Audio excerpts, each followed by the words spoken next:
As well with Perdigons, they don't cast them well. They pull too much lead, so if a fly sinks fast, it'll often pick up fast, right? So it's like the first thing to react to your movement, yeah. A TJ hooker is stubborn as hell. It actually doesn't sink the fastest in the world because of all the shaggy on it, and so it takes a little while to get down. But once it's down, you can pull quite a bit. It's very forgiving. You can pull a lot of tension against it. As far as depth goes, you know, I like being at about 5 feet of just pure tippet. And then a heavier weight, there's pros and cons to heavier weight. You know, heavier weight, I use a lot of heavy weight when I've got to fish deep at distance. You know, where you've got to hold a long angle. Yeah. You know, in order for that angle coming off your rod tip to actually settle in, you have to have quite a bit of weight. But when you're fishing really close, there's a big advantage to fishing real light. Yeah, I mean, like really light is delicate. It doesn't scare anything. You don't have any false hook sets. You can bend your hook a little bit. That's what Skylar was saying. Yeah. Yeah, generally it'll sit on its back just a little smart. bit. Because we get a lot of wind sag. So my casting style, when I have brush behind me, guys, is I'm basically everything is going to go down here. It's called a touch cast, and then I'll throw it back up. Okay. I mean, everything is just easier. So in wind, wind is very difficult to deal with, and so in wind, my general setup is going to be I'm going to go ahead and cast up, and I'm going to let it sink, and then I'm going to do what I call meeting it in the middle. So I'm only going to lift once I've met it in the middle. So your original video instructions you've changed in terms of for the wind. Yeah. Yeah, oh, for gotcha. the wind. Yeah, because we're going to need longer drifts. So now I'm in contact. I can see how slow that thing's going right there. And when it's going slow, that's when I know it hit the bottom. So I'm going to sink. And now I'm going to meet it right there. And I'm going to get right to the edge. I didn't get up fast enough. Okay, so it's shallower than I thought, and I'm sinking faster than I thought. So I'm going to sink. I'm going to pull a little sooner by stripping with my left hand. Rod is dead steady. And now I can see it starting to tap. You can see that thing slowing and hesitating, and I'm reading it. I'm in contact. And if I'm stalling out like that, I really need to make sure that I pull a little bit more lead on that. I'm a little higher. Okay. So I'm sinking. I'm going to reach out. I'm going to meet it right there, dead steady. And I'm going to keep my sighter just a little bit higher out of the water. You see how steady I'm keeping that thing? Yeah. And now maybe I got a fish, maybe I don't. You know, my hook set's really low into the side. And throw it back up, sink, strip till the sighter's out. As the sighter comes out, then I'm going to start to lead like so. I'm going to be a little higher because I keep stalling. Look at that, it's still hitting the bottom. Like that right there. And when I'm here, I'm going to drop it in and then turn my rod in like that. And that'll make it kind of walk across the bottom sideways. And sometimes I think they see that thing start to skip the bottom. They think it's a crayfish or a stonefly.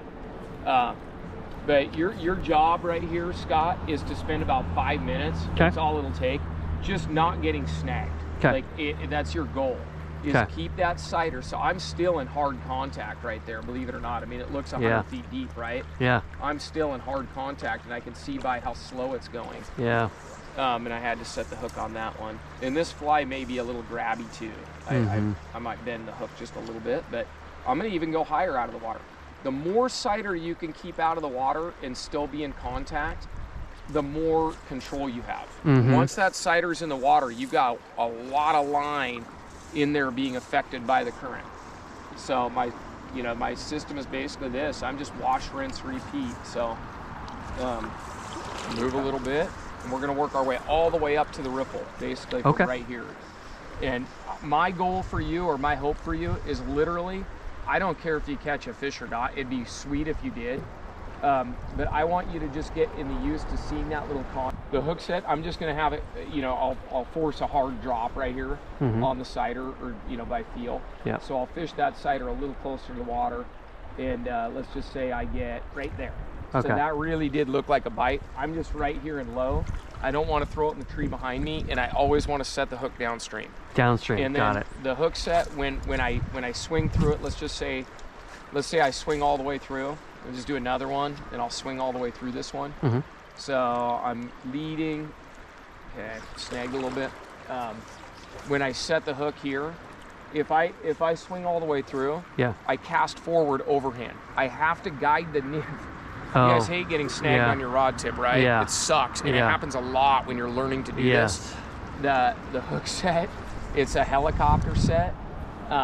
You know, so we'll just throw out, I'll swing through one here, sinking, sinking, sinking, find my cider. There it is, I got it. I need to force a little bit more contact. Let's go ahead and force the bottom.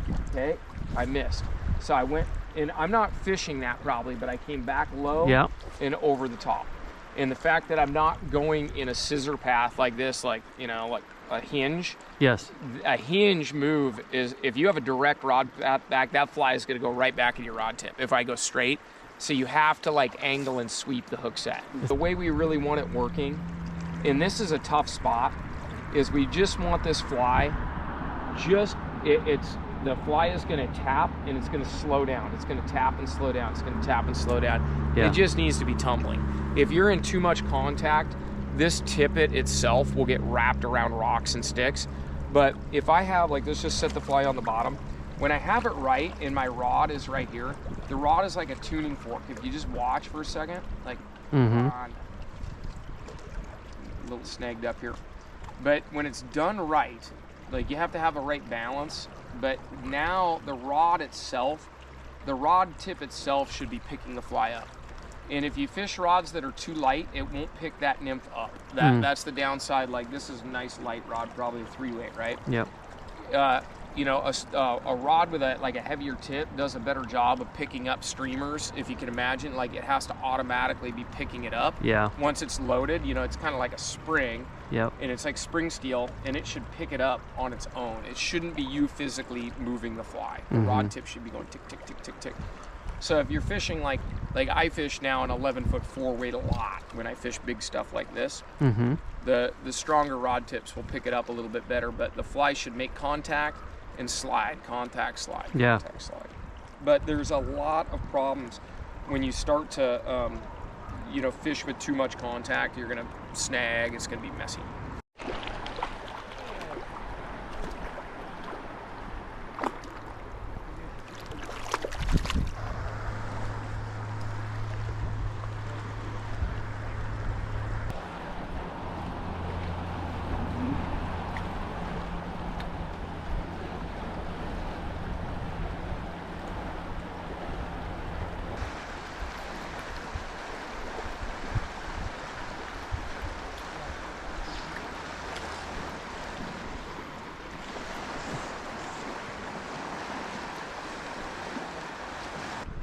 And that chartreuse, one of my best flies. I had one of the best big fish days I've ever had on the Yakima River last week. In all my years of guiding. It was probably one of my best days ever. And I fished almost exclusively one fly. And I should put both of you guys on that fly just to get a quick test. Okay. I tightline fish with it too. But I fished under an indicator that day. And it was insane. What pattern are you putting on that?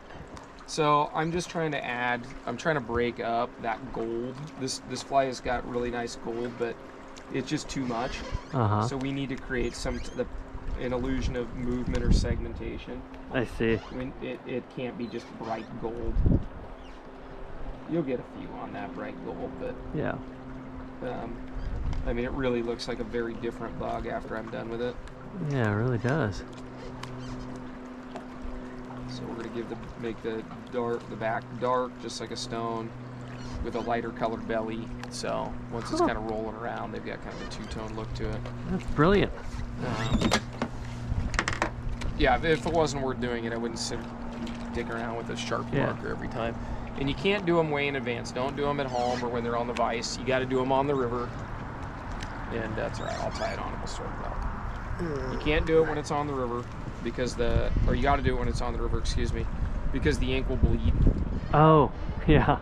Yeah, instead of turn purple and all shitty looking over time. Yeah. So if you do it and you think you're going to use the fly, it will sit in your box and kind of bleed out over time. Just not really look. It won't have that nice hard contact.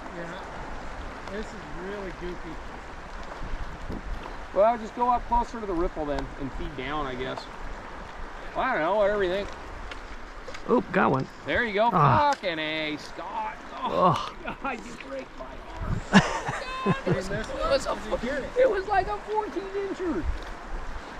Good job. I did Okay, so that downstream that hook. line's got to be in your right hand, though. Oh, okay. Yeah, has to. Crash course here. I only speak directly because I love you. No, I.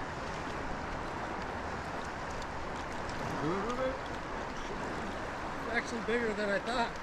That's a nice one. That looks like a pencil.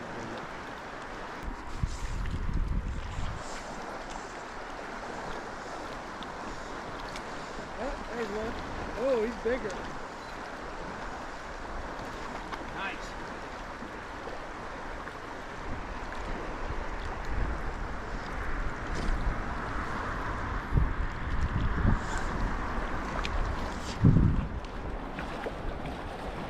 This is yarn decatur fishing, man. This is like my fave. I mean, I don't know if it's my fave, but it is very deadly. Because that, So am I supposed to mend at all, or I'm not really. That's a very good question. Super good question. When we fish inside corners, Yeah. oh, Chris, good God, he's just banging the shit out of them up there. Wow.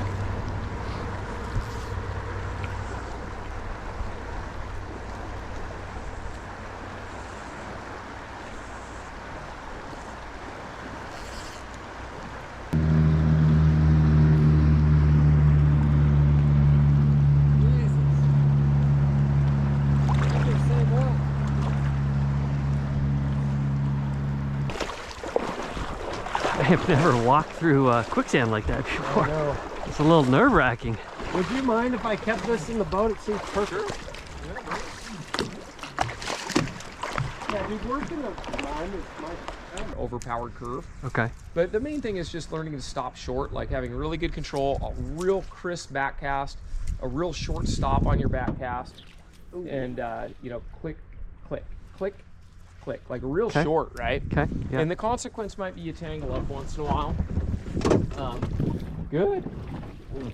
And the good cast, Scott. The firmer your back cast, the easier everything. Beautiful, Scott. This will be a test for you. This is the first spot where I actually think there's fish, right here. A little bit further over, just a tiny bit further over. Good, good. Chris, both of you guys are on it. You got them surrounded. And just mending rather than casting, Scott, if you can. So try to mend away from you as well, yes, like that. That's a great reset, Scott. Okay. Just gently do it again, but without moving the indicator on your second time. So now do it again without moving the indicator this time. Yeah, there you go. You see how you're setting that thing up? Good. Now you can hold that drift.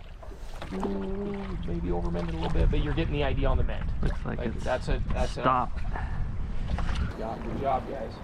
Just make sure you guys are just kind of setting up the mend, not worrying about casting too much. Just holding one really solid, slow drift.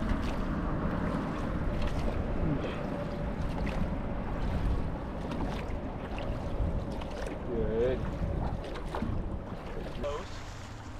Just move real quiet. Move your feet real quiet. Nice stop. I'll watch my shadow here. Stay back. Beautiful.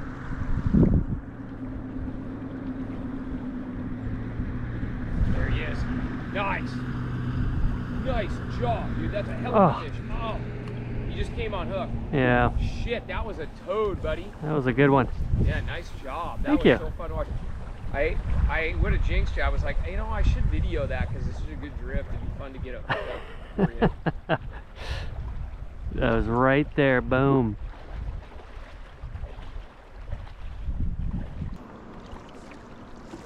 That's fish. That's good fish. Ooh. Oh yeah. Yeah. They're in the slower stuff, Scott. You're in the money now.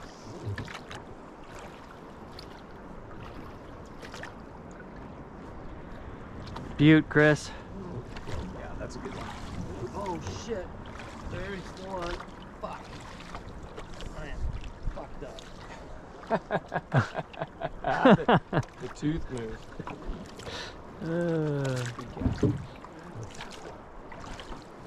It could be a miracle if I keep them on. Yeah, I think we're gonna witness a miracle. He I looks like think- he's hooked pretty good. Oh, Looks like he's hooked pretty good. Those are those instances when I know you have a Yep. really good drift, but I know there's a lot of distractions, so I'm always Yes. like glancing back, you know. thank you. It's funny how after a while you do that kind of instinctually because you're in really good water. Whoa. Oh, there he goes. Got the hand. Okay. Dude, That is a another beaut. freaking slap. Dude, that is another steelhead. That is huge. Look at that. This river has such good trout. Did I Okay, tell you he's guys coming back. Oh, Did I tell you guys I want to see this canyon go to single fly only? Oh, I would love that. Wouldn't it, that's what everybody says. I would love Like that. I'm like, you know what? Let's give the fish a little break. You know, beautiful. My goodness. So we're gonna switch up while I'll do it while we're moving. Yep. Let me get his fly changed and then Okay, we'll do I'm the